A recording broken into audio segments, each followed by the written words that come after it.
vem e atravessa o rio junto à Serra do Pilar. Vê um velho casario que se estende até ao mar. Quem te vê... Esta semana estamos no Porto para falarmos com a fotógrafa Cinda Miranda, que decidiu deixar a cidade onde sempre viveu para ir trabalhar e fotografar para Viena da Áustria. Ela vai-nos contar essa sua experiência. Iremos também contar a história, uma outra história de uma fotografia, e iremos também ter uma pequena surpresa diferente no programa e as rúbricas habituais do Fotografia Total desta semana.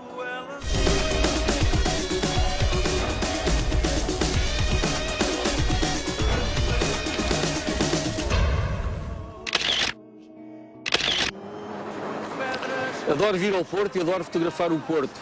É uma cidade inspiradora para um fotógrafo. A nossa convidada desta semana, a fotógrafa Cinda Miranda, sempre viveu aqui no Porto e talvez este ambiente nostálgico e também muito a chamar ao preto e branco tenham uma marca importante naquilo que é a obra de Cinda Miranda. Eu sou uma aventureira e como as coisas não estavam bem para mim, eu quis arriscar num outro país e Viena da Áustria fica a 3 horas de viagem do Porto, como é do Porto a Lisboa. Quer dizer, não estou no fim do mundo, não é? Cinda Miranda é a convidada desta semana do Fotografia Total.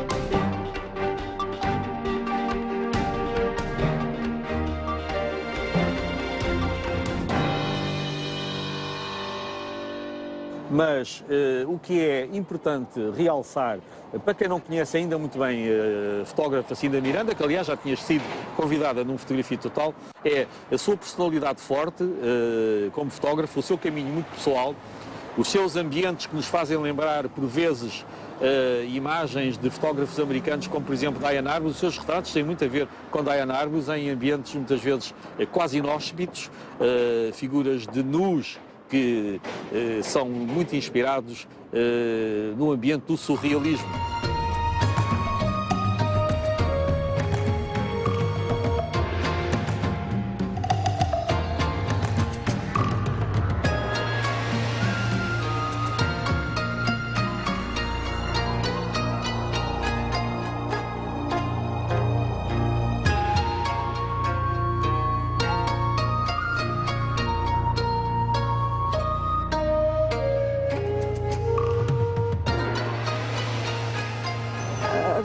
Os austríacos têm uma visão um bocadinho diferente da nossa. Apesar de ser um povo muito fechado, em relação às artes, são muito abertos. Fazem exposições muito assiduamente, mas estudam os projetos de mostra, de fotografia.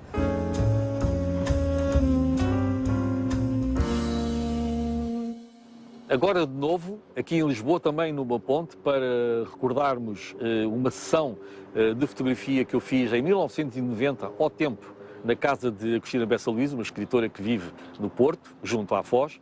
Uma fotografia feita numa tarde chuvosa de inverno, chovia copiosamente.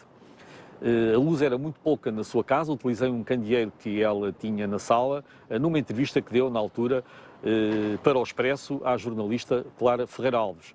Estas fotografias são muito intimistas, gosto delas, gosto da sessão. Foi também a primeira vez que estive com Agostina Bessa Luís e em que ela, fora da entrevista, confessava aspectos da sua vida pessoal muito interessantes. Um deles era que estava completamente apaixonada, pode-se dizer, por Marco Paulo, porque ele tinha ido a um concurso de canções internacionais, penso que em representação de Portugal, e ela tinha adorado o desempenho de Marco Paulo, confessava-se uma admiradora ou uma fã do cantor romântico, e também a sua simplicidade, a forma como fazia o chá para nos oferecer, e depois da entrevista, como ela acabava por falar da vida, do cotidiano, de uma forma completamente natural.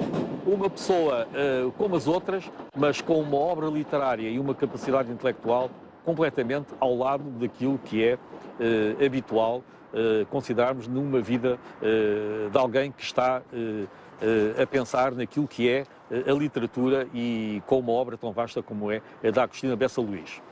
Depois fotografei-a noutras alturas em Lisboa, quando ela foi diretora do Teatro Dona Maria, também em sua casa em Lisboa, enquanto ela viveu aqui há algum tempo, mas as fotografias que eu prefiro são estas, que fiz naquela distante tarde de chuva no Porto, e principalmente aquela em que aquele seu olhar de perspicácia espreita a minha objetiva. Agostina Bessa Luís, uma homenagem fotográfica no Fotografia Total desta semana.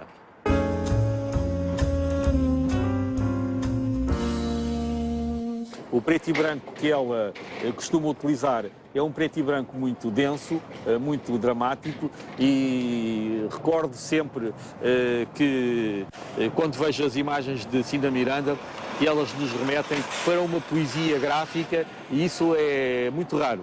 O seu sucesso na Áustria tem muito a ver com este seu caminho muito pessoal que ela tem seguido, com muita personalidade, não é o mais do mesmo. O artista parte de uma base que é a solidão, e eu penso que sofre-se imenso com isso. Eu costumo dizer que eu consigo estar sozinha no meio da multidão.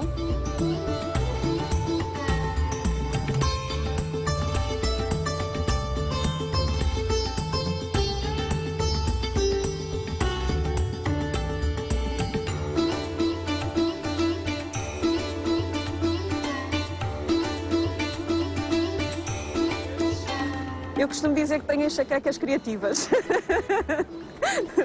No meio das minhas enxaquecas, eu não consigo descansar e vou escrevendo os projetos que me vão surgindo.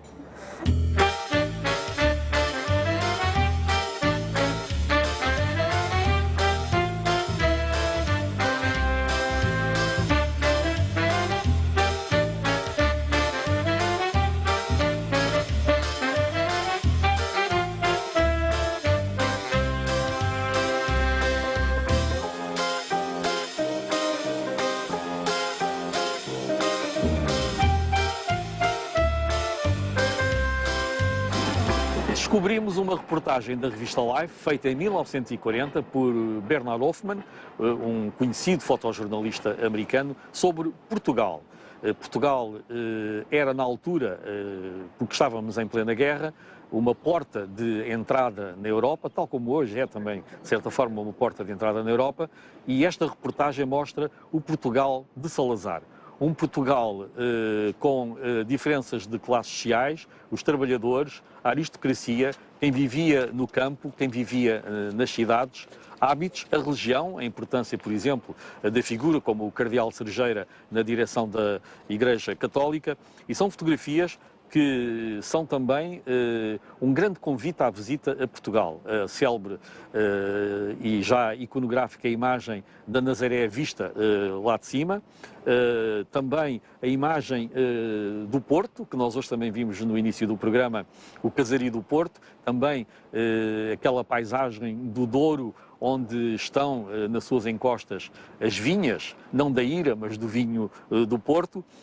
As crianças em Lisboa, que estudavam em escolas bastante precárias, mas onde se notava aqui, talvez como diria Durão Barroso, uma disciplina rigorosa, talvez um exemplo de uma escola completamente diferente daquela que é hoje, que, como sabe, evoluiu imenso. Também as cantinas de apoio àqueles mais pobres, nomeadamente às crianças, que encontravam roupa e comida nessas cantinas populares e públicas. Retrato do Marechal Carmona, o Presidente da República de então, e a fotografia que não podia faltar dos rapazes da mocidade portuguesa fazendo a sua saudação de homenagem ao nazismo alemão.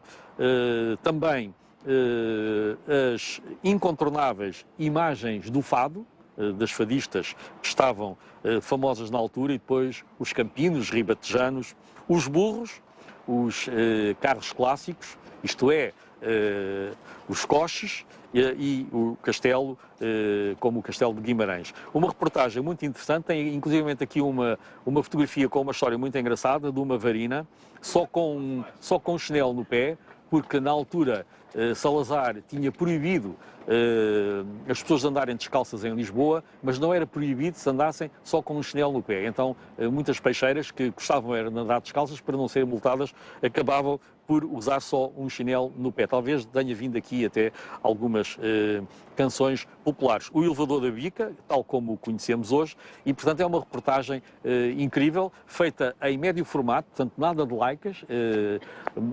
O fotógrafo utilizou uma câmara de médio formato, há aliás um retrato dele no Terreiro do Paço, a fotografar em cima de um daqueles muros da Praça do Comércio com o seu tripé, e é, na verdade, uma reportagem muito interessante que dá a conhecer um Portugal bucólico, o Portugal do Salazar também sentado no seu remance de São Bento, acompanhado por uma criança.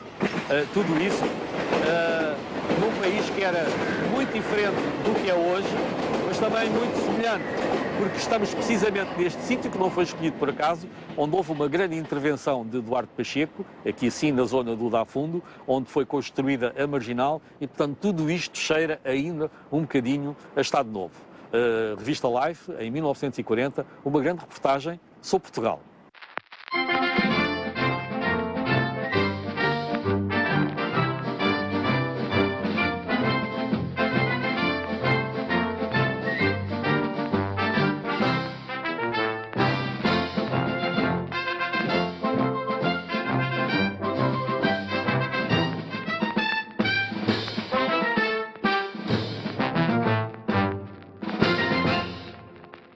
O meu trabalho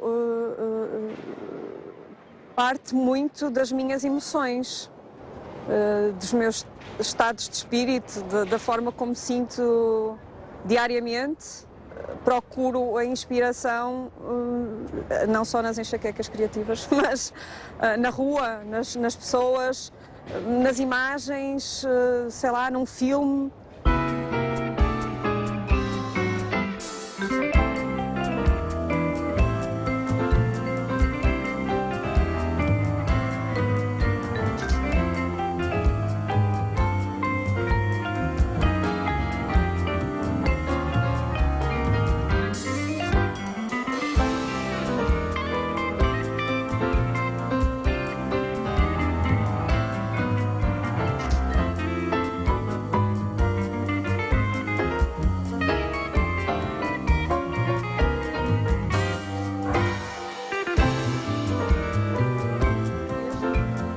Eu não me considero um imigrante, mas para um português que está fora é muito triste ver o seu país falado desta forma tão negativa, tão...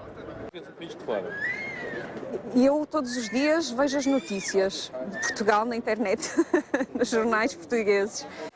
E o panorama não me agrada, não é? E saber que cada vez mais estão a sair portugueses à procura de trabalho é assustador.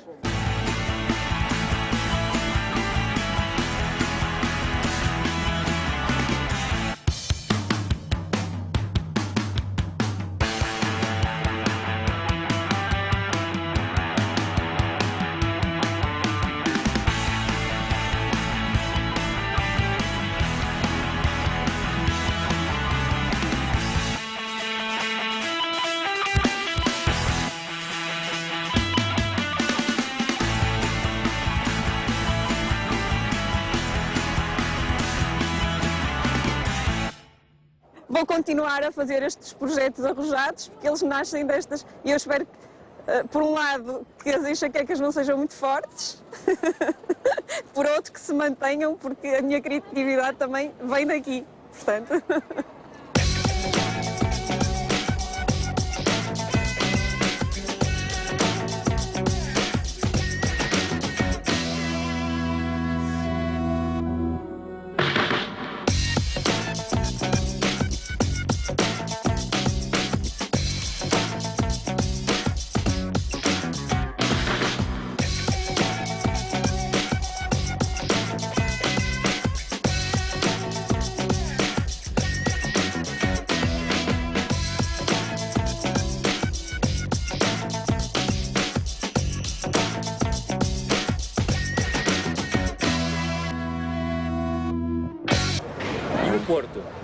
Muito longe. Não, o Porto fica a 3 horas de distância. O Porto é o Porto. Quem vem e atravessa o rio junto à Serra do Pilar, vê um velho casario que se estende até ao mar. Quem te vê ao vir da ponte, és cascata San Joanina, erigida sobre um monte, no meio da neblina, por ruelas e calçadas, da ribeira até à foz.